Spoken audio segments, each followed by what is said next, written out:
ও বেটা, আমি তো 2000 টাকা এখন একবারে দিতে পারতেছি নে। সব খরচ করে 500 টাকা পাইতেছে। তুমি এই 500 টাকা এখন নাও। ও বাপু, কোথা তো শেষ করতে দিবা? মানে তুমি এখন এই 500 টাকা রাখো, আর ও বিটাও তো আমাদেরই আত্মীয় মানুষ। ও বিটা আমাদের উপরে কষ্ট পালি, নিজেদেরই তো কষ্ট লাগবে না। এখন তুমি আমার 2000 টাকা দাও, তাহলে তোমার কাছ থেকে নিয়ে ওই বিটার আমি 2000 টাকা দিয়ে দিলাম। তাহলে ওই বিটার কাছে আমাদের এখানকার মান সম্মানটাও পাইছে গেল, আর আমি দিনা থাকলি তোমার কাছে থাকলাম। তুমি যখন পারো আমার কাছ থেকে নিয়ে নিবা, তাহলে আমার আত্মীয় জানলো না, তোমার আত্মীয় জানলো না, বিষয়টা ভালো হয় না? শালা এই জন্য আব্বার কথা শুনে ছোটবেলায় একটু স্কুলে যেতাম, যোগ বিয়োগ একটু শিখতাম।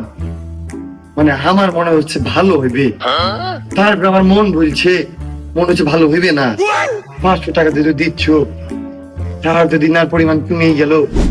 ওর কাছে আবার আমার মান সম্মানটা থাকবে যে আমি তোমার থেকে ওর টাকাটা আদায় করে নিয়ে দিচ্ছি, আমার মান সম্মানটা একখান বাড়বে। ওটা আমি তোমার প্রতিবেশী, আমার কাছে তোমার তো এমনি মান সম্মান নেই, আর বাড়ি আর না বাড়ি কি জ্বর কি আছে? তাহলে না, আমি তোমাকে 2000 টাকা দিব, তুমি ওটাকে ওকে দিয়ে দিবা। ওকে বুঝো কাজে তুমি আমার ভয়ে ওকে টাকা ব্যাগ দিয়ে দিচ্ছ, 500 টাকা দাও। তালি বাপু, এই নাও, এনে 500 টাকা আছে, আর তুমি আমার 2000 টাকা দাও।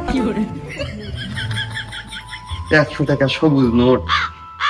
ও তো এটাই বলিচ্ছে আমার ভাই, তাহলে ওও সত্যি বলিচ্ছে, ইয়াও সত্যি বলিচ্ছে। এখন মান সম্মানের দিকে তাকিয়ে ব্যবহার করাই যায়। তাহলে এখন আমার ভাইকেও ডাক দি, তুমি ওর টাকা ওকে ব্যাগ দিয়ে দাও, মানে লেনদেন যেটা আছে এখানে একবারে চুকে যাক। আহা, তোমার একটা সম্মান আছে না? তোমার সামনে যদি আমি ওর টাকা দিই, তাহলে বিষয়টা অন্যরকম হয়ে যাচ্ছে। আমি ওকে বুঝাবো যে তোমার ভয়তে আমি টাকা ওর দিয়ে দিছি, ওই জন্যই তোমার সামনে দিয়া যাবে না। ওকে আমি নিজ হাতে টাকা দিয়ে দেব, আর বলবো যে তোমার ওই মামাতো ভাই উনি, তা তো আমি জানতাম না।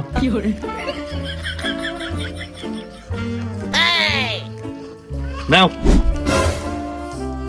নেক্সট টাইম যেন ধরনের কোনো কাজ করবা না। আমার একটা রেপুটেশন আছে না, আর ভাইকে ডেকে সুন্দর মতো দিয়ে ওকে বলে দিও যে আমার ভয়ে তোমার টাকা ব্যাগ দিয়ে দিচ্ছ। আমার বাড়ি তো আবার এদিকে।